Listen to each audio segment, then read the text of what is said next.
गौरवपूर्ण बिताया हुआ एक घंटा कीर्ति रहित युगों से कहीं बेहतर है। वो तो एक युग पुरुष थे।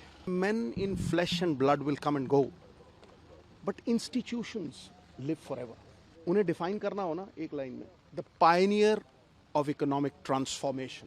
न तुमसे पहले कोई ऐसा था, न तुम्हारे बाद कोई ऐसा होगा। जो जीवन की हर जंग जीत जाए, वही सरदार मनमोहन सिंह जैसा सिकंदर है। He will remain a cult figure for generations. देखिए, गौरवपूर्ण बिताया हुआ एक घंटा कीर्ति रहित युगों से कहीं बेहतर है, और वो तो एक युग पुरुष थे। जितने पल भी उन्होंने जीवन में बिताए, वो सब ही गौरवमयी थे। आज अफसोस इस देश को नहीं, पूरी दुनिया को। पूरी दुनिया उनकी जो आर्थिक व्यवस्था पे पकड़ थी, उसका लोहा मानती। See, men in flesh and blood will come and go, but institutions live forever.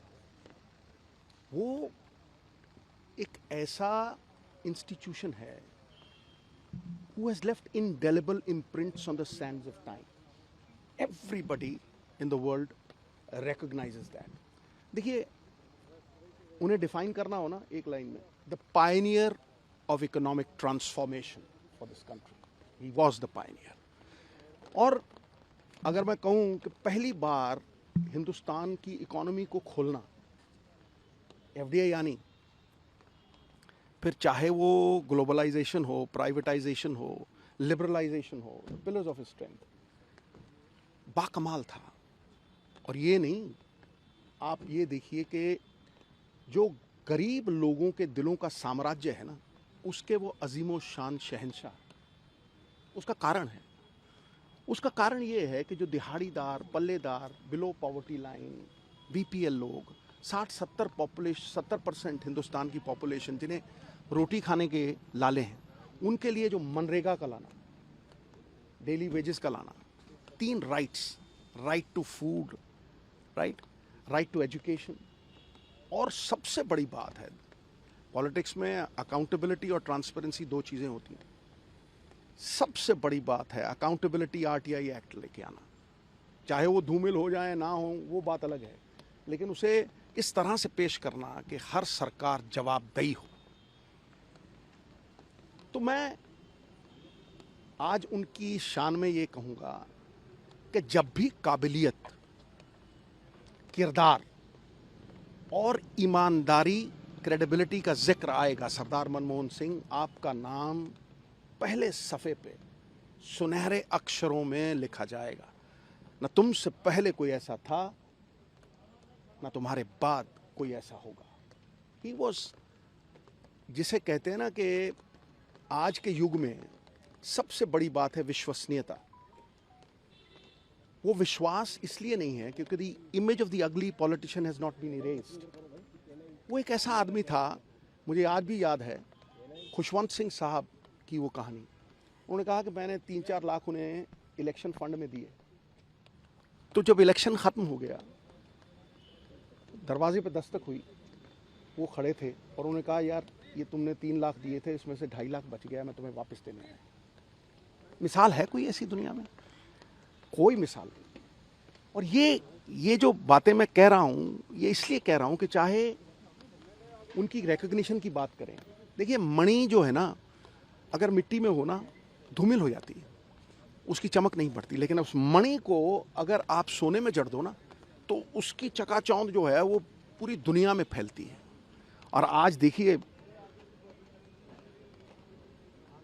फूलों की खुशबू हवा के विपरीत नहीं जाती, लेकिन मानवीय गुणों की खुशबू चारों दिशाओं में, 10 दिशाओं में आज फैली हुई है ना।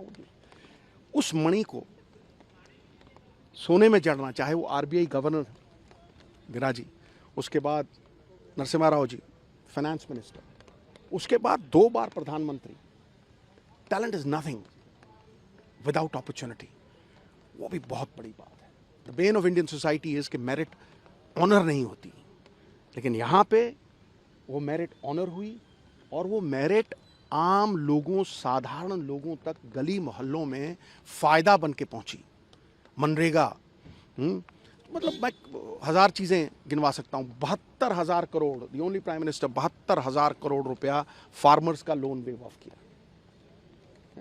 सो जहां हर सर झुक जाए वही मंदिर है, जहां हर नदी समा जाए वही समंदर है।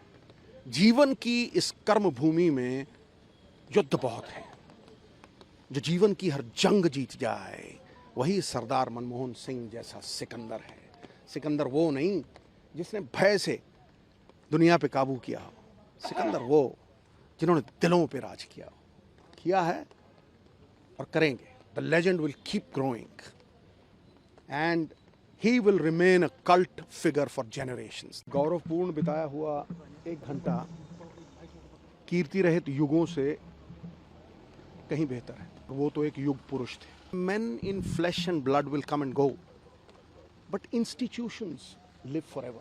उन्हें डिफाइन करना हो ना एक लाइन में, the Pioneer of economic transformation.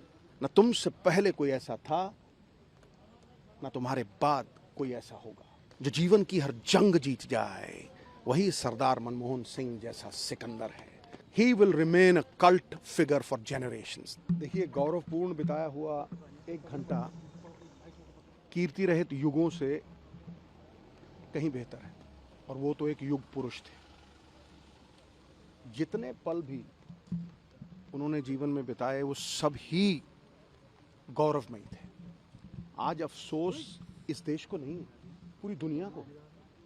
पूरी दुनिया उनकी जो आर्थिक व्यवस्था पे पकड़ थी उसका लोहा मानती। See, men in flesh and blood will come and go, but institutions live forever. वो एक ऐसा इंस्टीट्यूशन है who has left indelible imprints on the sands of time. Everybody in the world recognizes that. देखिए, उन्हें define करना हो ना एक लाइन में, the Pioneer of economic transformation for this country. He was the Pioneer. और अगर मैं कहूं कि पहली बार हिंदुस्तान की इकोनॉमी को खोलना, एफडीआई यानी, फिर चाहे वो ग्लोबलाइजेशन हो, प्राइवेटाइजेशन हो, लिबरलाइजेशन हो, पिलर्स ऑफ स्ट्रेंथ, बाकमाल था। और ये नहीं, आप ये देखिए कि जो गरीब लोगों के दिलों का साम्राज्य है ना, उसके वो अजीमो शान शहंशाह, उसका कारण है। उसका कारण ये है कि जो दिहाड़ीदार, पल्लेदार, बिलो पॉवर्टी लाइन, बीपीएल लोग, 60-70% हिंदुस्तान की पॉपुलेशन जिन्हें रोटी खाने के लाले हैं, उनके लिए जो मनरेगा का लाना, डेली वेजेस का लाना, 3 rights, right to food, right to education, और सबसे बड़ी बात है पॉलिटिक्स में अकाउंटेबिलिटी और ट्रांसपेरेंसी 2 चीज़ें होती हैं। सबसे बड़ी बात है अकाउंटेबिलिटी आरटीआई एक्ट लेके आना। चाहे वो धूमिल हो जाए ना हो, वो बात अलग है, लेकिन उसे इस तरह से पेश करना कि हर सरकार जवाबदेही हो। तो मैं आज उनकी शान में ये कहूँगा कि जब भी काबिलियत, किरदार और ईमानदारी, क्रेडिबिलिटी का जिक्र आएगा, सरदार मनमोहन सिंह, आपका नाम पहले सफ़े पे सुनहरे अक्षरों में लिखा जाएगा। न तुमसे पहले कोई ऐसा था, न तुम्हारे बाद कोई ऐसा होगा। ही वॉज, जिसे कहते हैं ना कि आज के युग में सबसे बड़ी बात है विश्वसनीयता। वो विश्वास इसलिए नहीं है क्योंकि the image of the ugly politician has not been erased. वो एक ऐसा आदमी था, मुझे आज भी याद है खुशवंत सिंह साहब की वो कहानी। उन्होंने कहा कि मैंने 3-4 लाख उन्हें इलेक्शन फंड में दिए। तो जब इलेक्शन ख़त्म हो गया, दरवाजे पे दस्तक हुई, वो खड़े थे और उन्होंने कहा, यार ये तुमने 3 लाख दिए थे, इसमें से 2.5 लाख बच गया, मैं तुम्हें वापस देने आया। मिसाल है कोई ऐसी दुनिया में? कोई मिसाल नहीं। और ये जो बातें मैं कह रहा हूँ, ये इसलिए कह रहा हूँ कि चाहे उनकी रिकग्निशन की बात करें, देखिए मणि जो है ना, अगर मिट्टी में हो ना, धूमिल हो जाती है, उसकी चमक नहीं बढ़ती, लेकिन अब